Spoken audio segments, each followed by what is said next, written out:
ബിജെപിയും തമ്മിലുള്ള ധാരണയുടെ ഭാഗമായാണ് എഎപി നേതാക്കളെ ജയിലിൽ അടച്ചതെന്ന് മന്ത്രി എം.വി. രാജേഷ് പാലക്കാട് മാധ്യമങ്ങളോട് സംസാരിക്കുകയായിരുന്നു മന്ത്രി. അരവിന്ദ് കെജ്രിവാളിനെയും ഉപമുഖ്യമന്ത്രി മനീഷ് സിസോദിയെയും കള്ളക്കേസിൽ കുടുക്കി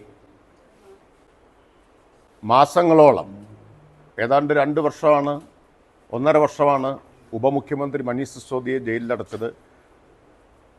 4-5 മാസമാണ് മുഖ്യമന്ത്രിയെ ജയിലിലടച്ചത്. ഇന്ത്യയുടെ ചരിത്രത്തിൽ ആദ്യമായിട്ടായിരുന്നു മുഖ്യമന്ത്രി സ്ഥാനത്തിരിക്കുന്ന ഒരാളെ ജയിലിലടയ്ക്കുന്നത്.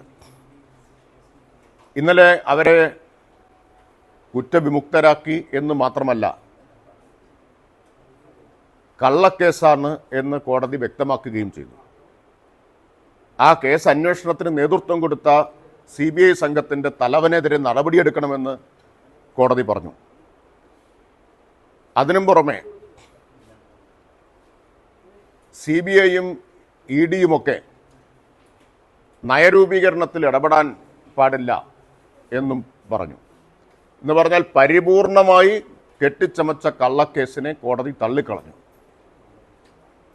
ഞാൻ പറഞ്ഞു വരുന്ന കാര്യം, കോൺഗ്രസും BJPയും തമ്മിലുള്ള ധാരണ ഉപജാപമായിരുന്നു കേജ്രിവാളിൻ്റെയും മനീഷ് സിസോദിയുടെയും അറസ്റ്റിലേക്ക് എത്തിച്ചത്. അത് അവിടുത്തെ ഗവൺമെന്റിനെ അട്ടിമറിക്കാനായിരുന്നു. ഡൽഹി മുഖ്യമന്ത്രിയും ഉപമുഖ്യമന്ത്രിയെയും കള്ളക്കേസിൽ കുടുക്കുകയാണ് ചെയ്തത്. കേരളത്തിലും ഇത്തരം നീക്കം കോൺഗ്രസും BJPയും നടത്തിയെന്നും M.B. രാജേഷ് പറഞ്ഞു. 2021 മുഖ്യമന്ത്രിയെ ജയിലിലാക്കാൻ ശ്രമിച്ചിരുന്നു. ആപ്പിന്റെ ഗവൺമെന്റിനെ അട്ടിമറിച്ച് BJPക്ക് വേണ്ടി വഴിയൊരുക്കി കൊടുക്കാൻ കോൺഗ്രസ് BJPയുമായിട്ട് ഗൂഢാലോചന നടത്തി. സമാനമായ ഒരു ഗൂഢാലോചന കോൺഗ്രസും BJPയും ചേർന്ന് കേരളത്തിലും നടത്തിയിരുന്നു. ഇതേ തിരക്കഥ കേരളത്തിൽ നടപ്പാക്കാനായിരുന്നു 2021 തെരഞ്ഞെടുപ്പിന് മുമ്പുള്ള ശ്രമം. ഇവിടെ കോൺഗ്രസിന് BJPക്ക് അധികാരം പിടിക്കാനാവില്ല. കോൺഗ്രസിന് അധികാരത്തിലെത്താൻ മുഖ്യമന്ത്രിയെ, പിണറായിയെ അറസ്റ്റ് ചെയ്യുക, അതുവഴി ഇടതുപക്ഷത്തിന് എതിരായിട്ടുള്ളൊരു ജനവികാരം സൃഷ്ടിച്ചെടുക്കുക,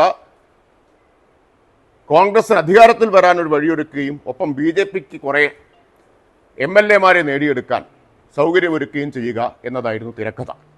BJPക്ക് സീറ്റ് കിട്ടാനും കോൺഗ്രസിന് ഭരണം പിടിക്കാനുമായിരുന്നു നീക്കം നടത്തുന്നതെന്നും മന്ത്രി M.B. രാജേഷ് പറഞ്ഞു.